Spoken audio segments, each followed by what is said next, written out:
Have you ever read or watched a life hack video or read an article and thought, does that hack actually work? Some of them are totally whack. Now, sometimes they work, but sometimes they're just epic failures.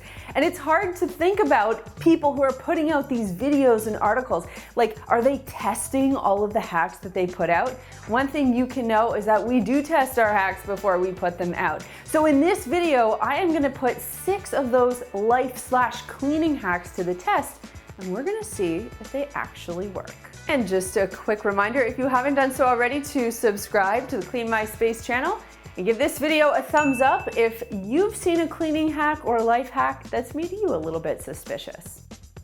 Pouring Coke down a toilet bowl, well, that can seem a little gross, and if you're a Coke fan, a little bit of a waste. But some people swear that Coke can make a toilet bowl sparkle.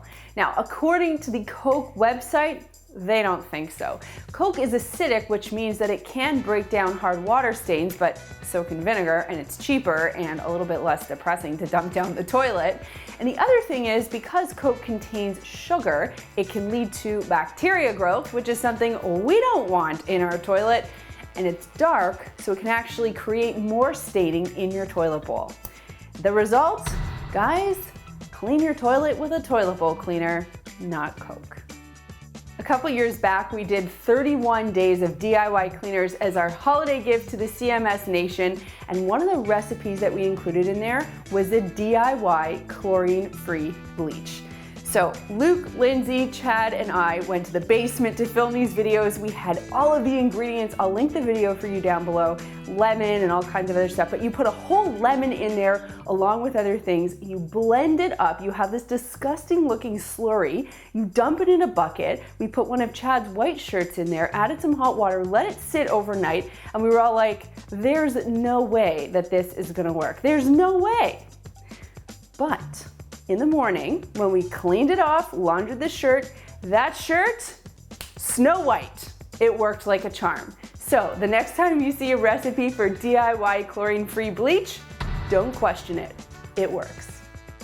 Now, an interesting hack that we came across was to use compressed air to clean tough to reach areas. So the dirt in windowsills, vents that are dusty, that kind of stuff. So we gave this one a test, and the thing is this. Does it work? Yeah, it gets the stuff out of the tiny cracks and crevices. The problem is it gives you like an explosion of dust and dirt that you will then just have to vacuum up anyway. So while technically it does work, it's not really saving you time, which is what a hack is supposed to do, because you still have to clean up that mess after. Plus, you also might get some debris in your eye. So we're gonna mark this one down as it sort of works, but I think there is a better way that you could accomplish the task.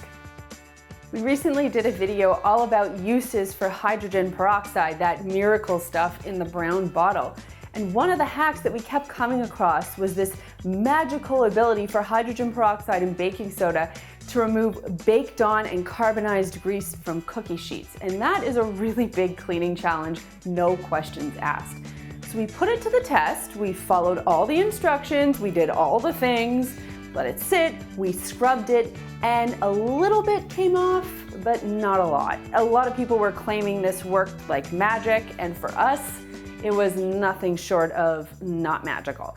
So rather than using hydrogen peroxide and baking soda, we decided to use another product to get it nice and clean. You could get the same results using baking soda by itself or dish soap. In other words, it wasn't really an effective hack, so we're gonna say this one was a fail. If you have a crusty shower head that's not working properly, you might have seen the hack that tells you to soak it in vinegar overnight. And you might have thought, does this actually work? Well, we have done it several times at the CMS HQ, and we have spread the good word to many of our friends, family, and lots of you guys. The trick works. You take some vinegar, and if you can find full strength vinegar, that's actually even better. You fill a bag with the vinegar, you tie off the bag on top of your shower head, and you just let it soak overnight. And what the vinegar does is it has the ability to break down hard water and mineral deposits, all of the things that are causing rust and blockages and buildup in your shower head. The next morning, just give it a quick rinse. You're not gonna have a vinegar smell in the shower, but you'll notice the shower head is running perfectly. So if your shower head's gross, definitely give this one a try. Here's a life hack that was around well before life hacks were a thing. It was just life. My grandmother did this, Chad's mom did this. I'm saying that because he's standing right over here. And that is cleaning a window using newspaper. And I know this is something a lot of you guys talk about too. So think about it like this. Newsprint, the paper that it's printed on, is actually a dense fiber, it's non-linting, and it won't leave streaks behind. So technically speaking, it's way better to use that than something like paper towel, which will leave moisture behind, and of course lint and probably streaks. However, the catcher does baseball. We're talking about cleaning here. The catch is the type of ink that's used to print. So if it's a certain type of ink, it can leave streaks behind, and that will affect the quality of your clean. And honestly, who wants to take the time to test the newspaper to see if it's it's too much work. So what I recommend instead is to use something like a flat weave microfiber cloth. We've got them, they're the mint green ones.